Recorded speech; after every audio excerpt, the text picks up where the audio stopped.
Hello, everybody. Welcome to Hey, another Crit Conditional Branch podcast. How's it going, everyone? We're just sitting here, the three of us, just enjoying a nice cup of cocoa, enjoying the beautiful sunny weather, the snow just pouring down upon us. Beautiful winter days, everyone. yes, sunny and snowy at the same time. It's Yeah, beautiful. that's Hey, you've never had summer? You have never had snow while it's sunnied? Um, uh, you want to Megan, take a deep breath and try that sentence again? also, it's 83. It's There's no sun. It's 83? Or there's no snow. Re- There's plenty of sun. Well, there's not sun today either. Okay, I Yeah, was about to say yeah, because it's 40 where I am. It's nope, it's 83. it's like I think it's like in the close to double digit or close to the lower double digit, like 20 something here. It's fucking cold. Sorry about it. Yeah, guys. It's my hot weather. I do what I want. You don't know me. How's the sound, by the way, everyone? How's the sound compared to 3C for me? Is that like a high C drink? I love high C. High C orange. Yeah, I'll be grabbing some water. I should have done that before we started, but you all just kept me locked down for like 30 minutes before we started. Well, you know what? All That's your fault, Nova. That's your fault. Maybe, but it's a lot easier to blame you guys. Oh, God, your voice is beautiful. Ugh. All right. The icebreaker. We're going to talk about a little game that I worked on years and years ago. It was called Magic Miguel. Magic Miguel came at a time, to me, mind you, came at a time when I wanted to play more Mega Man games, and there weren't no Mega Man games to be played. Um, of course, they had Shovel Knight, had its Kickstarter up, which, hey, that was cool as hell. I was like, I didn't know it was a Mega Man style game. I'd say it was more of a mix between that, Castlevania, and DuckTales, which, all great games. Magic Miguel was just going to be a straight up Mega Man clone. Had 8 bosses. The main character, instead of being a robot, he was what everyone called a Mexican leprechaun. He was a magician who threw cards. He gained abilities through those cards. We called them the copy cards. Whenever he defeated an enemy, he gained a new ability from it. He changed his color, all that stuff. It was going to be about 8, 12 levels or so. But I had a lot of faith in this game. I was like, oh, dude, everyone loves Mega Man. What could possibly go wrong? Do you like my little Bubsy joke, by the way?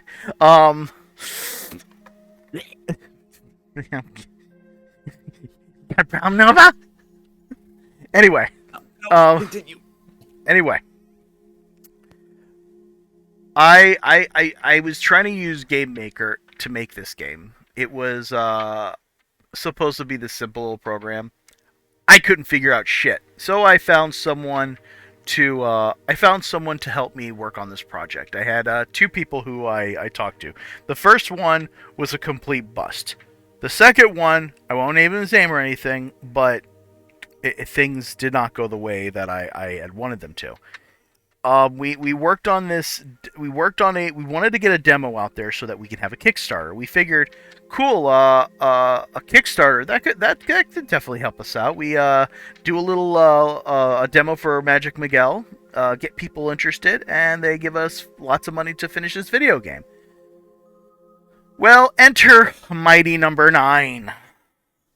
That gets announced, and boy, does that get quite the uproar. People are like, oh my god, the Mega Man guys are making a game. They're, oh my god, oh my god, oh my god. So this game gets roughly, I want to say around $3 million in Kickstarter funds, somewhere around that. And it's exciting because, maybe there's this big resurgence of Mega Man games coming out. So me and my buddy, we start working harder to get this thing done. It takes us 6 years to finish a 2-level demo.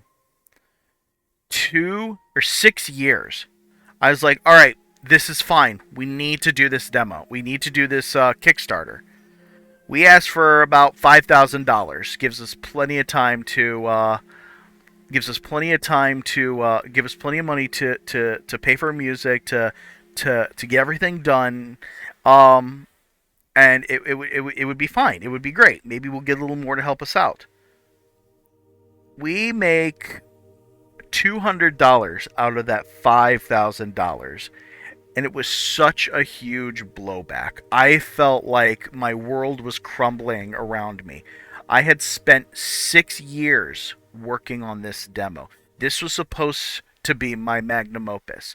This was supposed to be the game that launched everything for me. And 6 years has gone to waste for a game that no one gave a shit about. So I quit working on it. So, do you know, like, so I know you mentioned Mighty Number 9 and other stuff like that, but, like, do you know what specifically, like, caused it to fail? Like, looking back on it now, like, do you have, like, a list of lessons that you've learned from it? Oh, for sure. Well, for one, saturation. Market saturation was just... There was so much Mega Man going on at the time. Mighty Number 9, Shovel Knight, Mega Man actually getting a complete reboot. Everything, people were making their own styles of the game. Hell, there was a Toho style Mega Man game, or Mega Man style Toho game that came out. But there was just so many... And it's not just that, but a lot of indie retro platformers in general. It was a saturated market. The demo wasn't as polished as I wanted it to be, and a lot of it came to just a lack of teamwork. You know, there's so much more to it than just that, but that's just kind of the the surface of it. There's so much more. There's so many more layers of why this game failed. But it was essentially that I had to let go of this project and just move on. You know, failure is going to hit, and it's up to you whether you're able to use that experience to push you forward or just give up completely.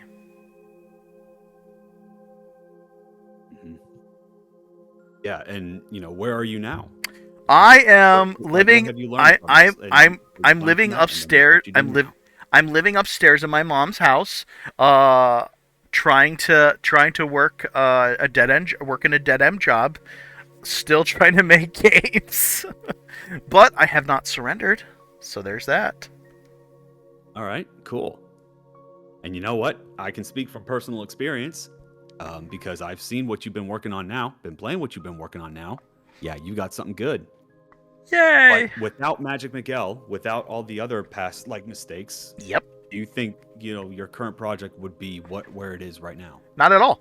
I don't think so, because I've learned a lot from the failure of Magic Miguel. I've learned that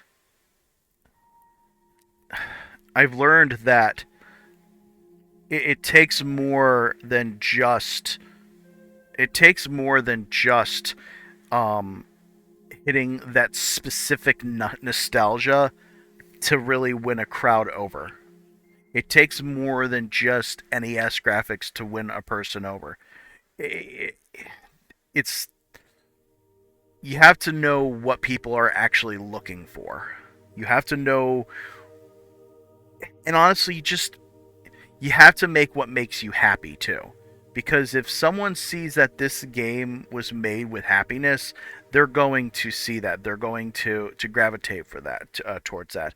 When I was making Magic Miguel, I was making a game for the sake of selling a Mega Man clone. So it had a rather, I don't want to say cynical, but it had the primary focus was there to appeal to others, not necessarily for your own fulfillment. Yes, exactly. It was an appeal to others. Mind you, I love Mega Man. I do love Mega Man. I love Mega Man style games, and I do enjoy Magic Miguel, but Magic Miguel really should not have. We should have released the demo sooner. We should have released the demo, taken the loss when it came, and moved forward. When you spend so much time, I remember it was something that you told me. If it takes too long to work on something, then maybe it's not worth all the effort. Mhm. Yeah, that makes sense.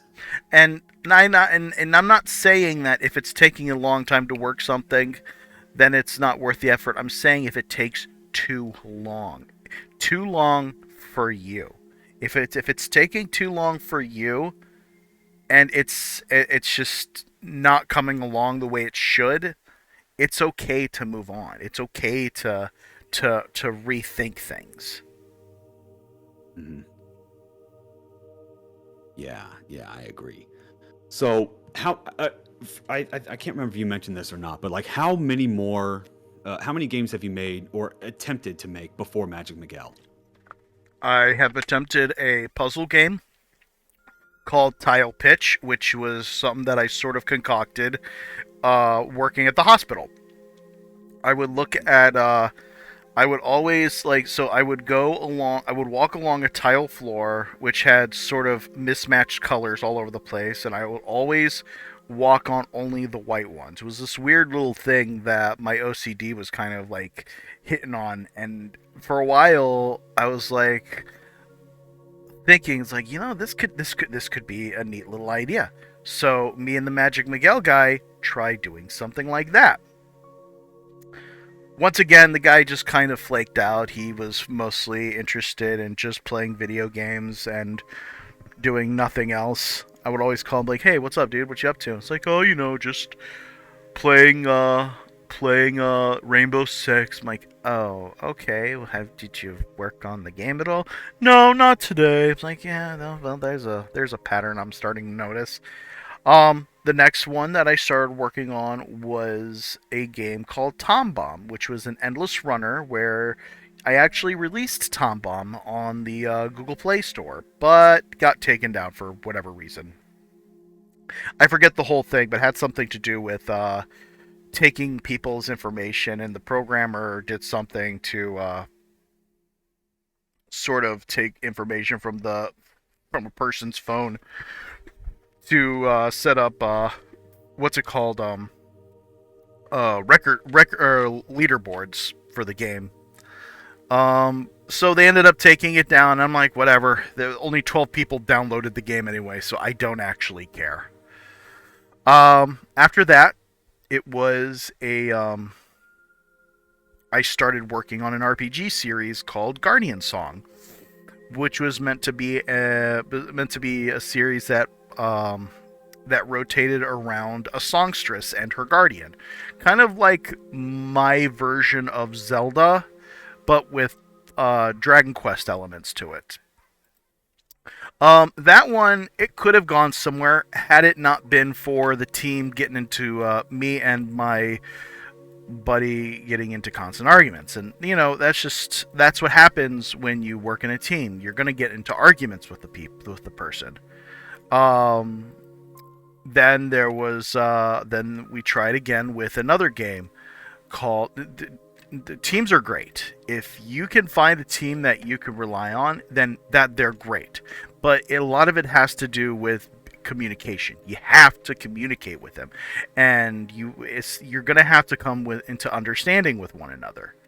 Anywho, the next game that came from that, I tried like 5 different iterations of Guardian Song, and none of them really went through. I drew characters and characters and characters, tried making sprites, tried making maps, tried doing all that crap, but it never went anywhere. So we decided to do a puzzle game in the form of Sokoban called Starry Tapioca. And we had enlisted a friend who was a very very talented artist to do a lot of the scenes in that game. once again, me and my partner ended up getting to arguments again, and we stopped talking for a long period of time. Now we talk every once in a while, but we try to like avoid anything related to game dev when talking to one another, because our two mentalities, he's not a bad person, mind you, but we have two completely separate mentalities with how game dev should work. And that's not a bad thing. It's everyone goes into it in a different way. Our ways just didn't exactly mesh well. So finally, I decided to recycle a lot of the old tile sets from my Guardian Song game, and I decided to put them into something to sort of practice. I wanted to practice making a just a regular Dragon Quest game. I decided to have the main character be a cowboy, and he is just going. He came across the ocean to essentially save a princess from the Demon King. My buddy said, the same one I got into argument a few times, like, why don't you make it into an isekai? I'm like, I'm sorry? Like, yeah, make this game into an isekai. Because he sees something in this game. It's like, he's like, make it into an isekai where a cowboy, not just a person from modern day, but an actual cowboy, is blown into a world that he's not familiar with. So instead of being familiar with RPG mechanics or whatever, this is just a cowboy who has absolutely no idea what the hell is going on. And that's when Isekai Cowboy started coming into fruition. And it's sort of that's sort of where things have been going. Granted, I've had a few hiccups with Isekai Cowboy, but a lot of that stuff is not really anything that I can actually control. But I had to sort of work around certain conditions. I know I've talked about this a few times, but the programmer Kodemora, who was doing the programming for that game, had passed away a few months back, and that really put that put a dent in the game's production. And I'd almost quit working on the game because of that, but I decided to keep working on it out of respect, because that would just there would be completely disrespectful to just give up on the game because he passed away, and he always wanted a game to be released. So I had to finish this game so that he has a game that is released. But this is also a story that I have been wanting to tell for a long time. Before I even started game dev, I was writing stories about certain characters, and I decided to bring most of those characters into Isekai Cowboy. In fact, the main character Jonin is the main character in that story that I was writing a long time ago. So that's sort of how that all came to be. Granted, it's not complete yet, but it's a lot farther than I've ever been with a game. Right, and you only got that far because of the lessons that you've learned up till that point. Yep, exactly. And that's how I spent my summer vacation. Several of them. Yeah. Several, so oh my god. Yeah. So that's a lesson for everybody. It's like, because I hear this all the time whenever I see new people, and I've done this myself as well. I've gone in and I have listened to people are like, okay, I'm gonna make my dream game at the very start. Yeah, everyone says, hey, don't do that because you have no idea what you're getting into. Exactly. So hopefully that that personal account can help, people coming in and be like, okay, yeah, it happened to 10, it happened to the Fishman, it can happen to anybody. This is why I'm so adamant about telling people, make something small. Don't try to make your magnum opus right away. Get experience, learn how these things work. Don't make this big RPG Maker game. If you've got RPG Maker, you want to use it, that's great.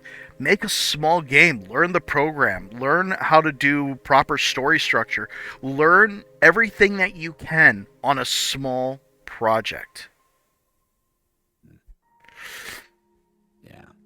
exactly. Because on the otherwise flip you'll run side, into bug issues. Go ahead. if you start small, it could introduce a whole other set of problems. Not saying that I disagree with the start small advice, considering I also gave it like 2 weeks ago. But say you start small, you release a project, then you feel like you're invincible. You're on top of the world. You finished a whole game, you released it to the world, you're watching number go up as people download it, and then you fall into the I know everything and I'm the best and everybody should listen to me hole. And just like that, Aaron completely validated the title of this fucking fucking podcast. Yeah. God Almost damn it! like that was intentional. Thank you, Aaron. Yeah. Thank you. I was like trying to figure out a way to pull that in here, but Aaron comes in with the fucking layup, and damn. Yeah, you set it up, and she just did a slam dunk. Ah, beautiful, beautiful. Ah. But yeah, that is the podcast. It's like, yeah, when you start off, you want to do everything because you're like, oh, finally, you get your hands on this new software. It could be RPG Maker, it could be Unity, it could be Godot. You're like, yeah, I'm just gonna make my big game because now I have the tools finally. Hell, I was trying. You just take you try and step in, and then you realize that the puddle that you thought you would step in was actually like 20 feet deep, and you're drowning. Oh, dude, I tried doing that in Little Big Planet. Drown? Little Big Planet. You can make your own levels in Little Big Planet. You never played Little Big Planet? Dude, that game fucking rocks. I have not. Oh, dude, that game was like that game was essentially early programming tool for a lot of people. Like Little Big Planet was Mario Maker before Mario Maker ever came out. Mm-hmm. It was a cool little game. You can make your own backgrounds. You had like a bunch of different materials. You can unlock stuff to add to your stages, and then you could post them online for other people to play. People could tell you how good they were, or how bad they were, or was that even like possible? I don't remember. Yeah, no, they need to get like a real game dev engine like RPG Maker. Then they can go in, and then everybody can say that your game sucks and it's terrible. Oh yeah, sure. Get a nothing better like getting a reality check by having it slapped across your face. Yeah, exactly. Like, yeah, your game's terrible. But that's not always a bad thing, though, because, I mean, look what happened with Five Nights at Freddy's. That game made game after game after game after game, and then finally he took criticism and made a multi-million-dollar franchise. Now Freddy Faz... You could do the same thing. All you have to do is just get lambasted for what? How many years was it? Exactly. And then you too will make a character that will show up in Dead by Daylight. Yeah. All right. Well, yeah, that was a good experience. Thank you for sharing that, Ten. You're welcome. You're welcome. Anything to help my fellow game makers learn from my mistakes. Yeah. Well, Aaron, do you have anything do you have a story you want to share? I don't think I have a story necessarily, an anecdote, because of course everything I create is perfect. This is true.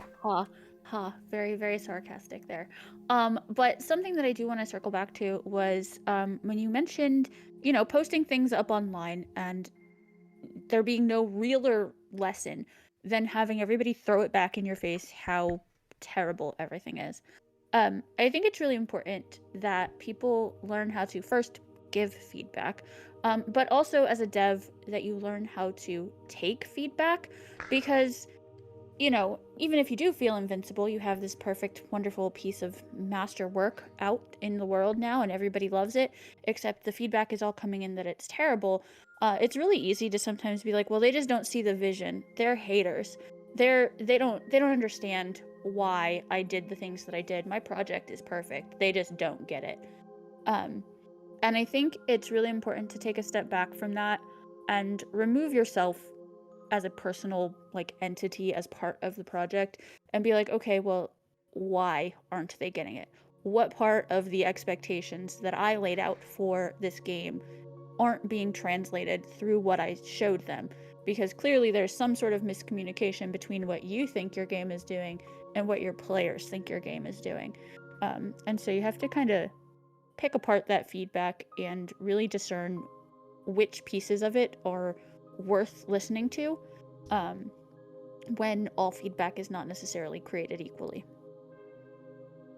Yeah, You know that's what a that good point. reminds me of? That reminds me of the "Am I so out of touch" meme from The Simpsons. Yeah, no, it's the critics that are wrong, Yeah, exactly. of course. Yeah, so about that, there are a number of ways that you can get around that. Because when I first started, I also had the same idea. I was like, okay, here's a story I've been wanting to tell for a very, very long time, and now I finally have my chance to tell it. I've spent about a week in RPG Maker, and I'm like, yeah, this is not going to happen. I was like, no, there is no way I'm going to be able to tell it the way that I want to tell it because I don't know what I'm doing. I very quickly discovered that. So I decided, I was like, okay, well, if I can't tell the story that I want to tell right now, but I don't want to waste my time just making, projects that I don't care about just in the sense, just to learn the engine, right? Like, there's got to be a balance between the two.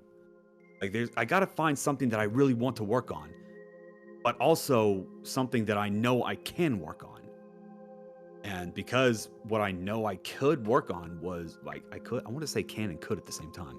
I know what I could work on was not something like I didn't know what I could do because my skill set was very limited. I was like, okay, then I'll just make something smaller in the same world.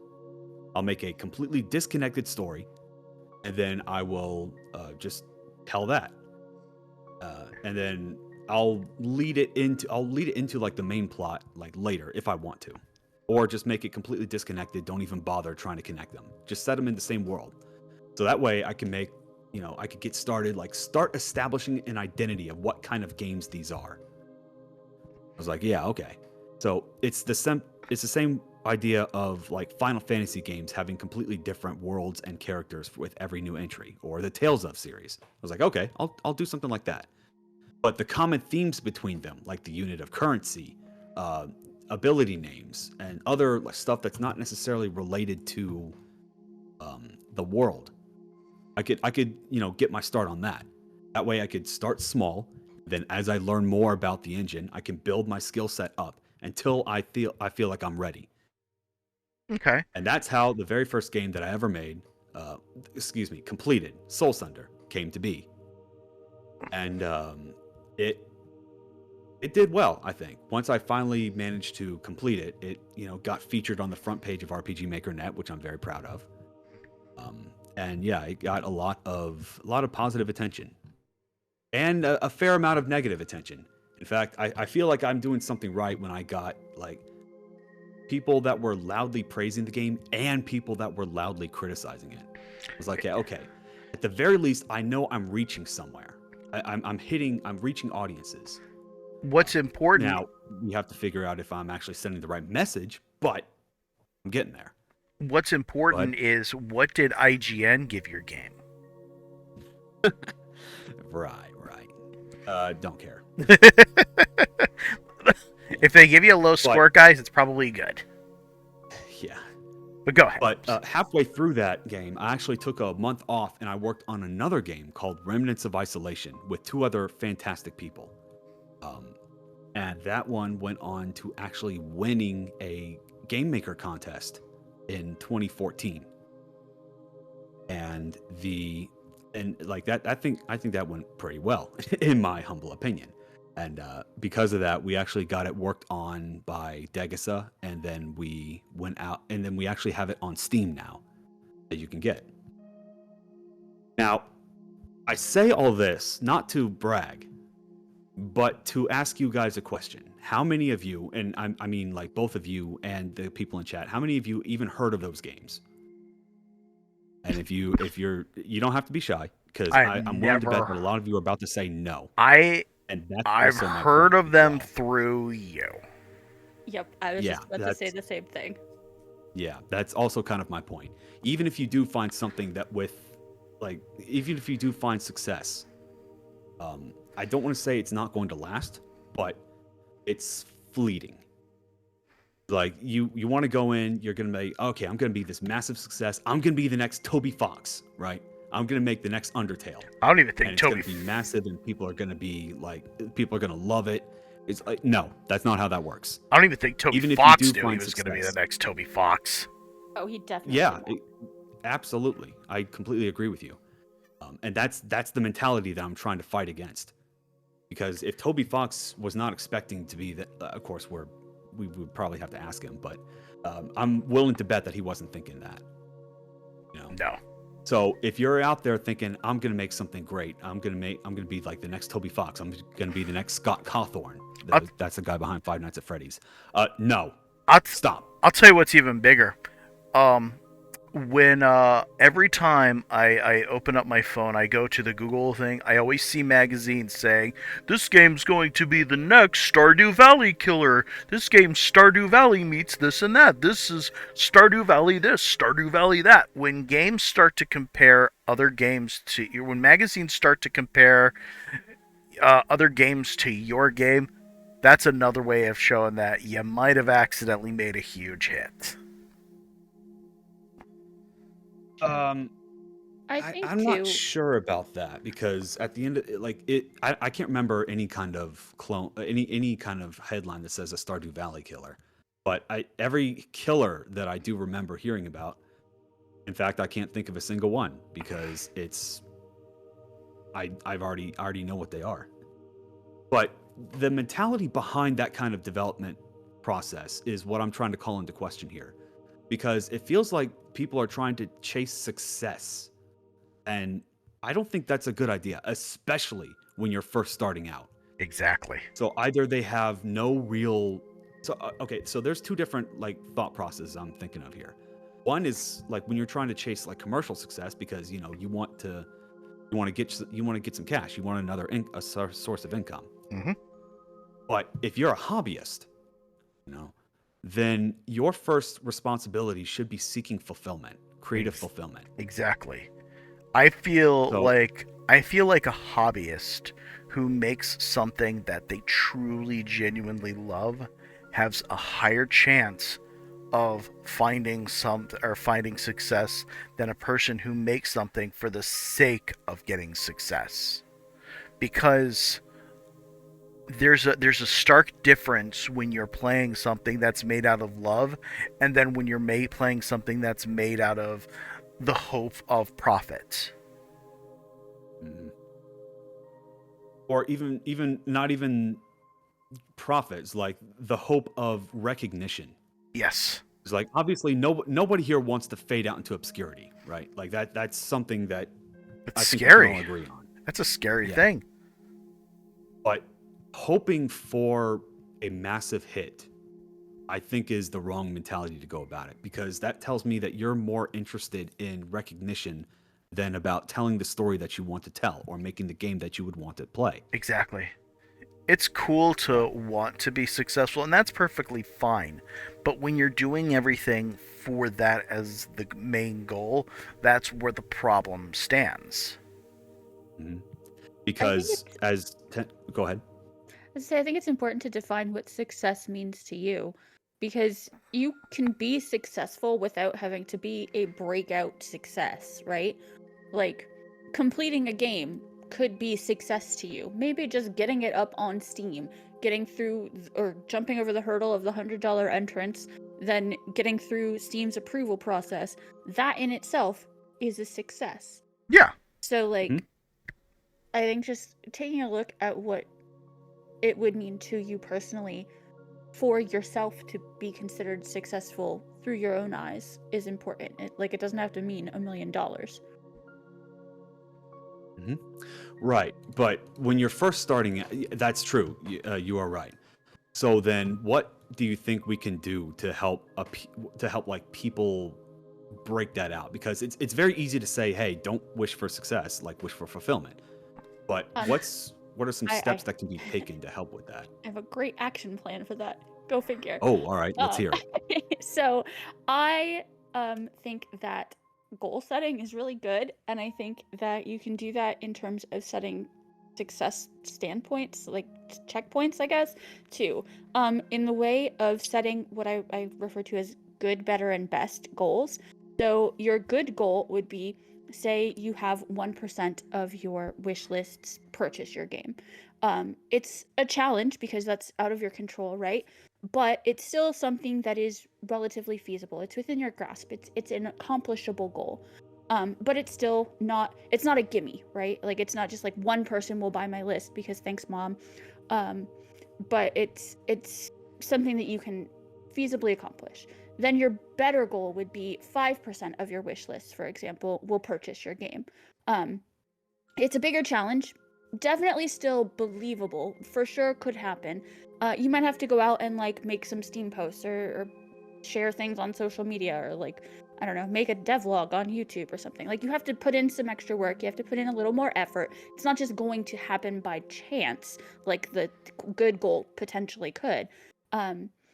It's a little bit bigger of a checkpoint, so it's more success, and as you watch number go up, it makes you feel more successful. And then your best goal should be something that is still a believable goal, but is like a legitimate stretch. So 25% of your wish lists are going to buy your game. And for that, obviously, you're going to have to like put in some legwork there. You're going to have to figure out what the marketing strategy is going to be.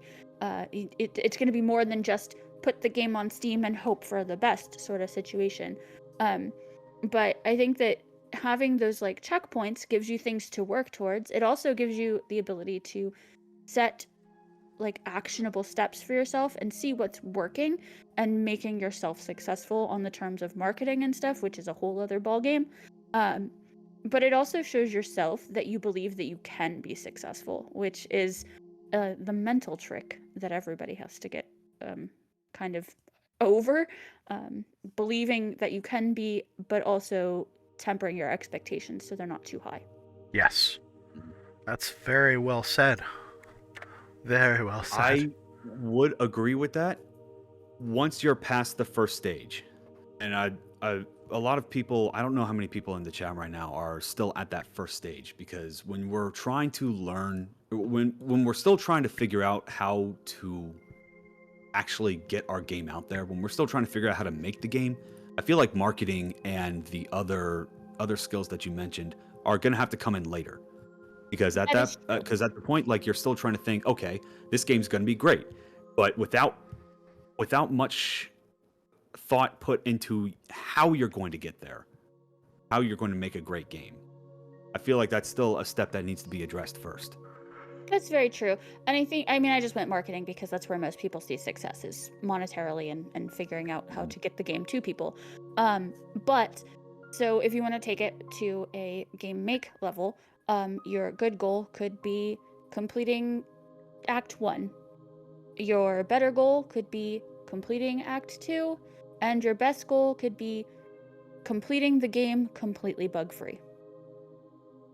There's your success. It won't. That's why it's your stretch. Yeah.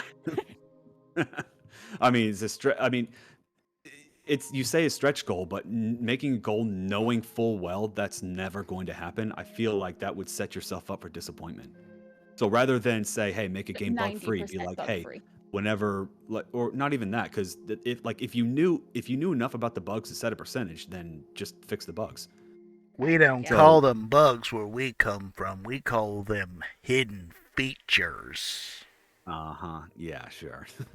So, well, I mean, that is another attitude to take about it. Be like, hey, look, rather than say, hey, I'll make a bug-free game or 90% bug-free, more like, hey, how about I just learn to accept the bugs? Because I've seen a lot of people, especially talk to some devs that started, they get so upset and pissed off whenever I bring out a bug. Be like, God damn it, I tested that area so many different times. Why did I not miss that? And be like, hey, yo, chill out.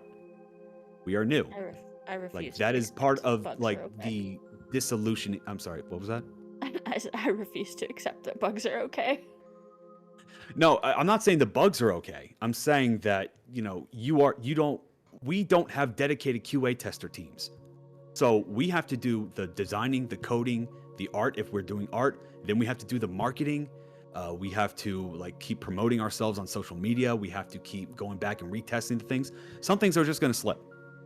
It's Yeah. not that bugs are okay. I'm saying bugs are inevitable, Yeah. especially if you are on your own doing it. So rather than say, hey, I hope no bugs ever come out, I think it should be like, hey, so when I see a bug, I should address it promptly. I think that that's would be fair. a better way to look at it. Yeah. I agree. I'm trying And to think that's of a way just, to make that that's into just an actionable goal. that's gonna be less an actionable goal for your game and more like a goal for yourself, your own personal development. Because no matter what you do, especially if you're going to try making different types of games, you're not going to be like perfect. And when you try to do something new, there's going to be issues. There's going to be failures. It's just going to happen.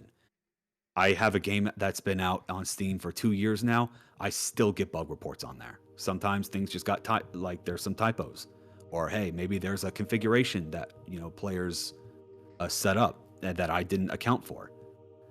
I'd say it's just going to happen, and that's part of combating the Dunning-Kreuger effect. It's just like, hey, no, you're not as good as you think you are, and if you think you're okay, then you're not okay. You're probably less than that. And I think the biggest hurdle that new devs need to overcome is accepting that and just not letting that get to them. Like, it's okay to be frustrated. It's okay to screw up. It's okay to be mad about screwing up. But the idea of going from a screw up to I'm a terrible game dev, that is a step too far. Yes. Yeah. And I've seen people that have taken bug reports that I've made and be like, wow, this is unacceptable. I cannot believe I'm like, yo, chill out. Yeah. It can happen. Especially when you are the dev and like how the game is supposed to be played. And then you bring somebody else in and they play it in a way that you did not expect. Yeah, that's gonna cause problems. And that's fine. It's fine. It's not fine to have the problems, but how you react to them, that's going to be the real test. Definitely. And that's something that unfortunately in my time working on games, it doesn't get easier. It's about adaptability. People are still going to criticize the stuff that you make, even if you try to make something different. They're going to criticize it, and you just need to learn to adapt. Mm-hmm. Because you are more than welcome to express yourselves. Your critics are just as welcome to express themselves. And sometimes there's going to be a clash. Yeah. You just have to get used to that. It goes back to what I said earlier. Not all feedback is created equal, but you need to learn how to take feedback and discern which pieces of it are. Mm-hmm. Yeah, not all feedback is going to be good feedback, but you're going to get that feedback whether you like it or not. So you just got to learn to live with it. And just, if someone comes to you saying, your game smells like farts, I'm like, okay, whatever, just, move on, don't play the game. Just put on your nose clips and you won't smell the farts coming out of your computer screen. Well, and also, not all feedback is meant for your game. It could be great feedback. It's just not in line with the vision that you have for the game or the message that you're trying to get across. And so, therefore, it's still good feedback. It's just bad feedback for you. Right. And also, and sometimes, they can give you feedback, and it's more like, hey, I made this game that's like 30 hours. And then they're like, well, this whole design is flawed. And then they could be right. But the amount of work that it would take to correct that design would just be way too much. Like if you spent like 10 years on something and then you have a fundamental design problem in your game, and then addressing that would cause you to have to go back and rebalance the entire thing. That would add another year onto your playtime and just be I can't do that. I just can't do that. I mean, there's a lot of games out there that never even address bugs that are just well known. And if that's that's just how it is. Look at Skyrim. How many bugs are littered in that game? And that game is they never fixed that. Well, actually, I think they never. Someone help me out here, but there is another reason for that. Okay, so we all know Bethesda game. I looked into some of this the Bethesda situation, and like the reason why their games like are not great. Sorry, poor choice of words. They're very buggy. It's okay to It say just they're not happens to be great. that their QA testers are actually really, really good at what they do, and they report bugs that most players probably wouldn't even think to try out. But it's just along the lines of, some of these bugs have to be marked as do not fix, or because addressing them, because I don't know what's going on under the hood of Bethesda games, and I'm not going to talk like I do. But not only would it take a long time to fix those issues, but it would also and Leaf brought that up. Sometimes fixing a bug can cause another bug, and that's why fixing that bug should not be you shouldn't be fixing that bug. Also, it costs money to deploy patches to platforms, Yep. so that's another big hit. This is true. Yeah, fixing bugs, don't bring money. Sometimes they don't. When you're working on in a professional studio, it's not like us when we hear a bug, we just go, oh, okay, patch it, and then just put the patch up on Steam, and there you go, done. That's not how it works in those kinds of development environments. I mean, look at Pokemon. How many bugs have that game had but never fixed? Yeah. I think that's another thing that we have to consider too as indies, and especially as solo indies for most of us, because I don't know that any of us are working on an official team really, at least of the people I've seen pop in today. We should not be comparing our work to that of AAA studios for several reasons. One is we don't have a team, so AAA studios, they have more hands, they have more brains, they have more, like, literally everything, more edge cases to be tested, more network connections to be made, and we just don't have that accessible They to also us. do it for a And living, money. where a lot of us hobbyists just do it as a side project. They do it for a living. Yes. It's a completely And different situation. and that also comes into play too because they have a deadline. At some point, they have to stop working on this project and move on to the next one. Whereas even if we finish the game and move on to the next one, we can still go back to the other one. We have that ability. We're flexible. Whereas the other people, the team's no longer even probably in the same office. They get split up and moved around, and people are doing different things now, and nobody even remembers what they did on game before. Or let go. A lot of lately. a lot of game dev companies, like the AAA's especially, they have a lot of issue with crunch. So it's not like they can spend all this time working on these games. They need to work on the next project because that's more important than fixing a game that's been out for a few years. Yeah. So I would take what you said, Aaron. I would take that even a step further. Is like, don't compare yourself to AAA games. I would also say, don't even compare yourself to other people that are on your level right now, because that's how it's very easy to fall into the pitfall of jealousy. Be like, hey, well, I'm doing what they're doing. Why am I not getting that kind of success as well? I have fallen Not into that knowing pit. the amount of work and blood, sweat, and tears that your fellow indie devs have shed in order to get to where they are. I have fallen into that pit more times than I can count. Yeah. I think it's important to not compare yourself to others, but to look at others in a similar situation, but not expect the same results. Because while you're in similar situations as indies, it's still not comparing apples to apples, right? Because you're not coming in with the same skill set or the same experience, or some of us even the same age. I can compare the three of us, for example. 10 can do art. Nova can do art. Erin cannot draw a straight line to save her life. Aaron can map though. And Nova cannot. Aaron can also write, and Aaron can write. So for me, I can sit down and write a whole game in, it depends on the length of the game, but we'll say a month. I can probably write a 40-hour game. No problem. Would be fun. Would love to do it. But to sit down and draw a character sprite, I could take that same amount of time that I am putting into my writing, and I would not have a single sprite that I'm happy with. So look to others for guidance, but not to compare and be like, well, I'm not getting the same results as them, because you don't have the same quote unquote team skills as they do, but also you don't know what they're doing under the hood that you may or may not be doing either. Um, so it's hard to it's still not a direct comparison. The only person you can truly compare yourself to is yourself. Yeah, yourself from yesterday. Yeah. Then you'll know that if you've made progress or not. Yeah.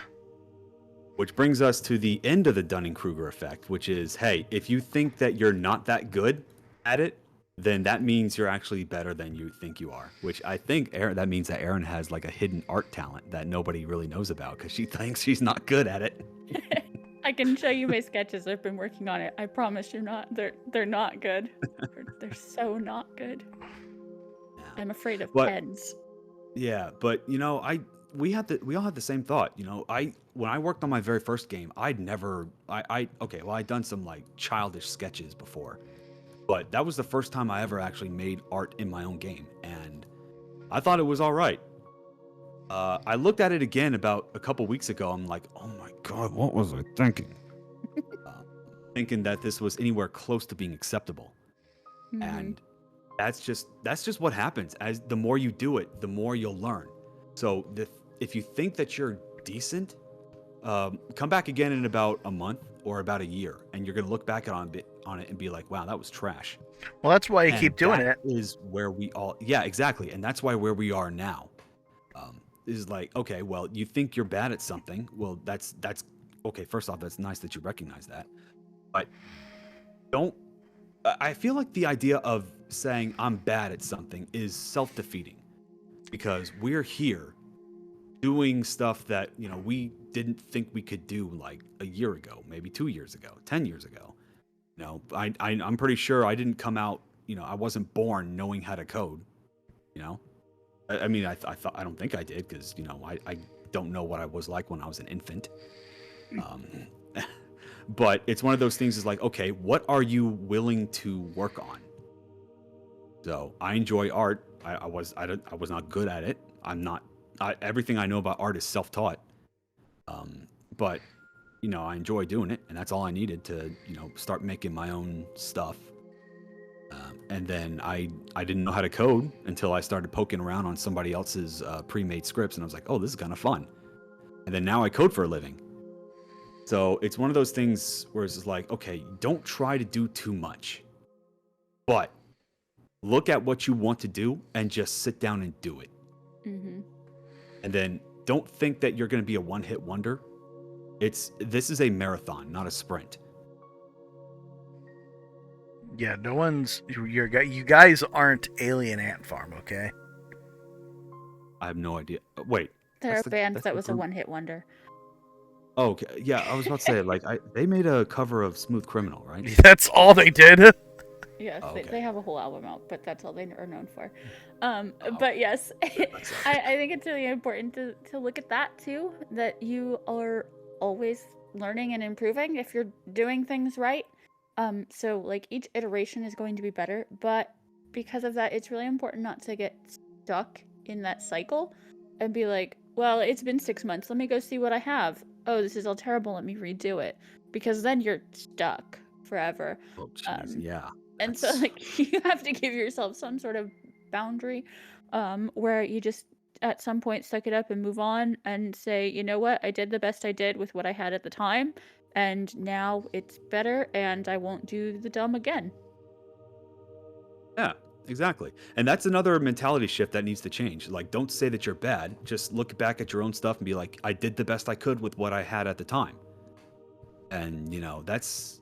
We all look back at stuff that we've done in the past and cringed a little bit. But, it's part of your growth as a creator is recognizing that, hey, this was the best you could do with what you had at the time. And that is never worth cringing over. Even if like you can look back on it like dispassionately and be like, oh geez, yeah, that was pretty cringe. But it was your step. Without that cringe stuff in the past, you would not be where you are today, and that will continue to be the case. I should do a cringe stream.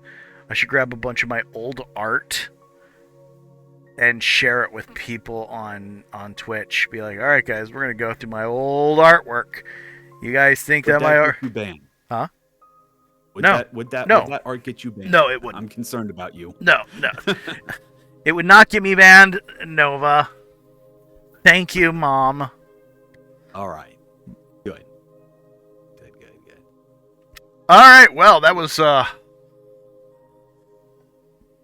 That was a what? that was a Complete your trip. thought, That was a Christian. trip through memory lane of 1063's failures. Yeah. So, yeah, let's. I don't want to frame them as failures. They are just steps on your journey. They were failures to me, Yeah, and I will not let that go. Hey, listen. You broke up there. If you had a witty one-liner, just know that I did not hear it. I didn't. I was like going.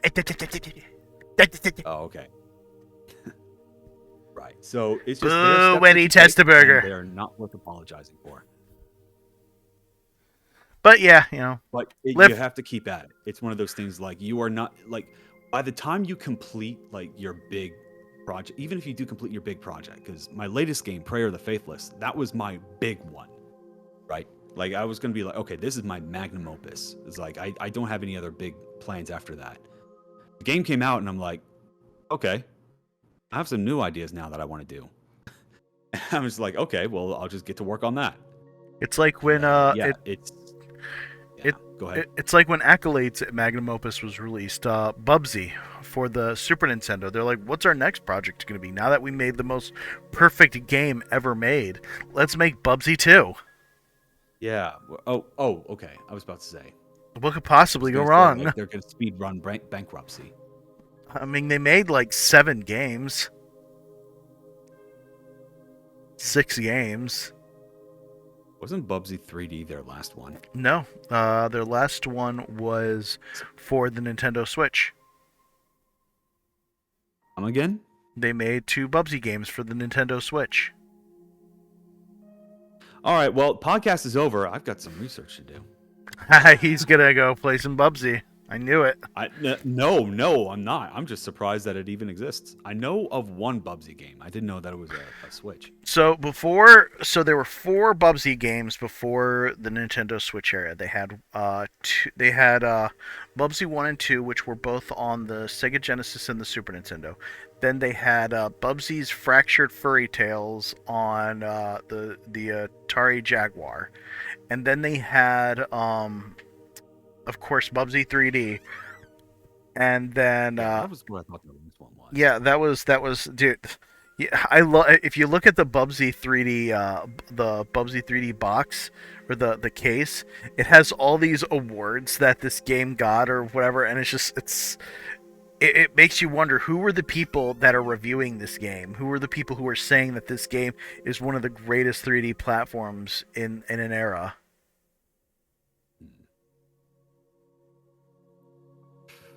Didn't they make that up, though? I don't know. I mean, it's like with Batman Arkham Asylum putting all these reviews on the box cover. Well, I mean, Batman Arkham Asylum... Are you saying that Batman Arkham Asylum is the same level of quality as Bubsy 3D? No, I'm saying they shouldn't put a whole bunch of freaking reviews on the box cover. That shit looks hideous. It was on the front of it was on the front. I think that Bubsy 3D is better than Arkham Asylum.